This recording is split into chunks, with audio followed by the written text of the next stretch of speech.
And that's okay. For all my, that's what you can do that will, that we're just gonna do it again. So, hey Google, set a timer for 9 minutes. But you can be a good so 9 minutes, and we're starting now. Speaking of timers, and to make sure you're scrubbing up thoroughly, just say, "Sing while I wash my hands." oh fuck, no. Alright, hey guys, welcome back to my series on bipolar disorder. Last time we talked, I went through my journey of discovering I had bipolar disorder, what led up to it, and kind of where I've been since then. If you haven't watched my other videos, I suggest you go do that. I actually made a playlist for it, for all my videos on bipolar disorder. So far we've gone over general information on bipolar disorder, what causes it, and my personal journey. So yeah, definitely go check that out. There's a lot of information in that, but today we're going to talk about, and this is highly requested, how to support your loved ones who have bipolar disorder. The first and one of the most important things you could possibly do is educate yourself on bipolar disorder.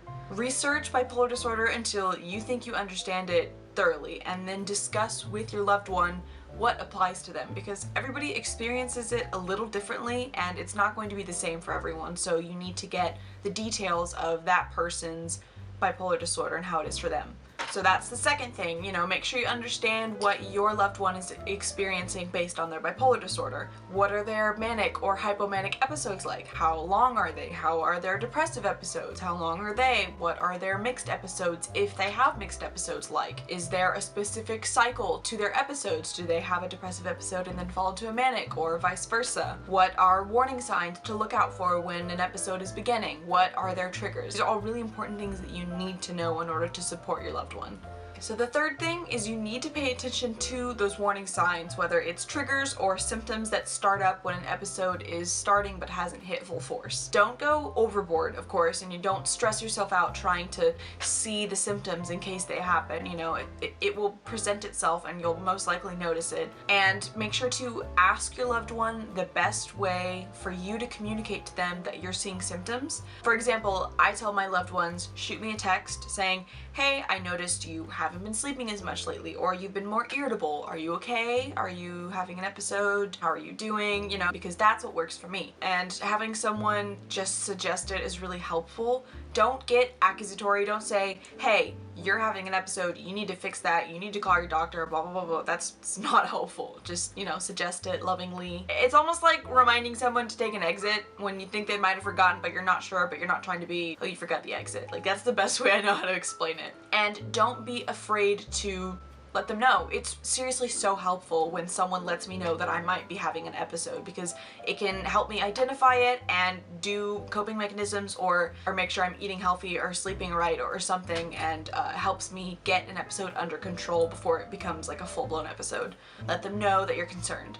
Every person who has bipolar disorder needs a circle of friends or family or loved ones to let them know when they're concerned and support them in that. And it helps get it under control before it gets too out of hand. Okay, the fourth thing, encourage your loved one to get treatment if they have not already. And if they have, encourage them to live a healthy lifestyle by taking their meds, eating healthily, exercising, sleeping regularly, going to their appointments, going to therapy, so that they can manage their bipolar as best as they can. Don't micromanage, of course, but just say, "Hey, have you done this?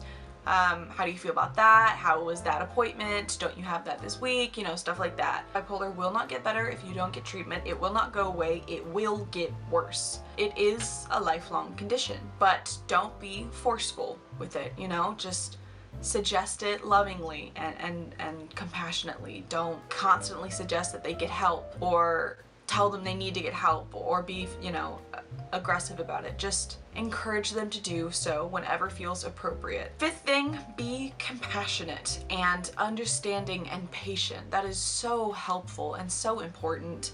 Bipolar is a disorder. It's biochemical. We don't have a whole lot of control over it, and all we can do is manage it the best that we can, and that looks different for everyone. Don't be critical or accusatory. Don't get mad at us when we're not doing what you think we should be doing. Understand what we go through is difficult and tiring, and it wears us down just as much as it wears you down to deal with it. We don't want to be suffering any more than you want to watch us suffer. Remember, sometimes it's 2 steps forward, 3 steps back. Side note on that, if your loved one is not trying to take care of themselves, is not doing their best, you cannot make them, and it may not be safe for you to be around them. Supporting those who are doing their best to manage is so helpful, and that's a good thing, but trying to support someone who does not care about getting help, you cannot support them when they don't want your support. So the 6th thing, leading on from that, if you are a loved one supporting someone who has bipolar disorder, you need to take care of yourself first. You prioritize yourself first, supporting your loved one second. You cannot pour from an empty cup, meaning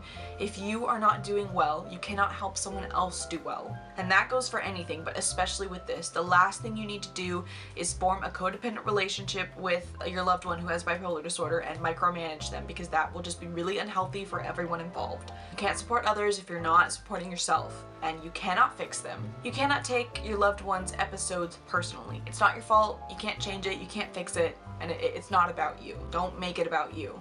The 7th thing, don't underestimate the power of being a good listener and validating our feelings. That can be everything sometimes. Seriously, just having a friend sit there and listen and validate my experiences and feelings is so helpful and so healing.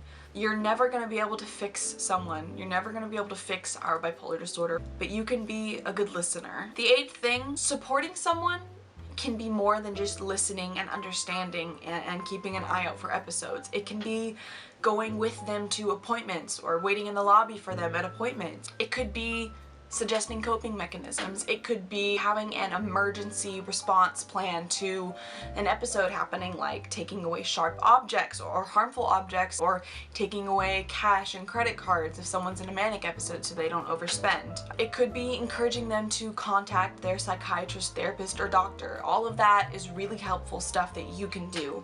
The biggest thing you can do is just accept us where we are. Love us where we are. Whether we're in a manic episode, a depressive episode, or no episode, we deserve unconditional love. Don't deny that bipolar is part of who we are. Don't exclude it. It doesn't define us, but it is part of our experience. Don't make us feel like love is only deserved if we're not in an episode. That all is really helpful. And again, it also depends on the loved one and what works well for them. So you have to communicate. You have to communicate about all of this with them to make sure that you're doing what is comfortable and what is best. So that's all I have for today. If you have any questions, just feel free to comment them and I will answer.